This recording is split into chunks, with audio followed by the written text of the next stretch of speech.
So yun, what's up mga kasolid? Kumusta po kayong lahat? For today's episode mga kasolid, magluluto ako ng spicy grilled tahong. At meron na ako ni-readyng bawang, sibuyas at sili. Iniwa-hiwa ko na ito ng maliliit, tapos ilalagay ko na dito sa blender. Iniwa-hiwa ko na ito ng maliliit para madali na lang silang madurog mamaya.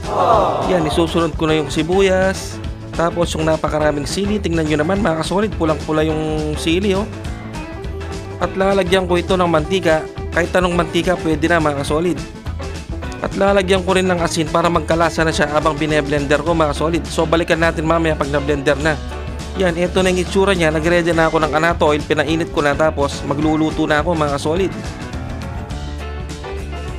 Yan, nahaluin ko lang to hanggang sa maluto. Bibigyan ko siguro ng 5 minutes. Walang hintong paghahalo mga kasolid. Yan, pwede na siguro to. Tapos maglalagay lang ako ng asukal. Tansya-tansya lang yung paglalagay ng asukal. Tapos haluin natin hanggang malusaw yung asukal. At dahil luto na yung chili garlic oil, ire-ready ko na yung panghihaw mga kasolid. At isasalang ko na yung mga tahong. Ang tataba ng mga tahong mga kasolid.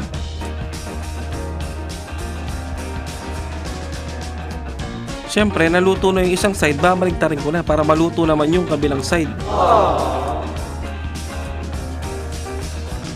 At pag bumuka na yung tahong, ito na ang udyat na pwede nang kainin. Tapos lalagyan ko na ng chili garlic oil. Tingnan nyo naman mga kasolid, nakakapaglaway oh. Habang nag-e-edit ako, talagang sobrang naglalaway ako. At sobrang napakabango mga kasolid.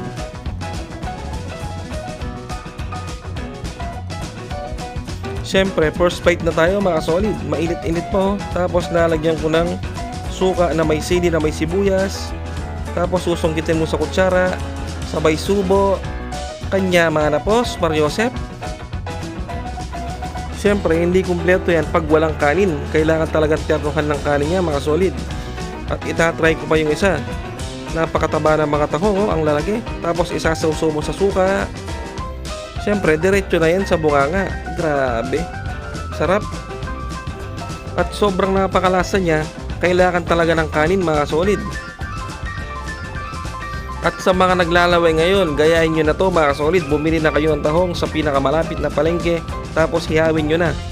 Tapos lagyan nyo ng chili garlic oil. Talagang napakasarap mga kasolid. Yun oh.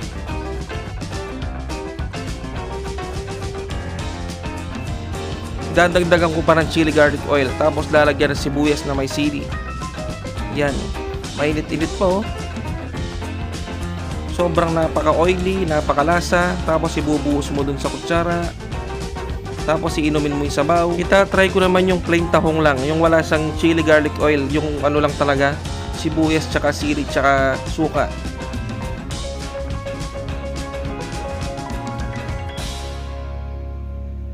Masarap din ang lasa niya mga solid kahit wala sang chili garlic oil.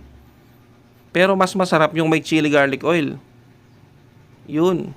So paano, hanggang dito na lang muna siguro ang episode na to mga solid. Maraming salamat po sa panonood at huwag nyo pong kalimutan mag-subscribe at mag-follow.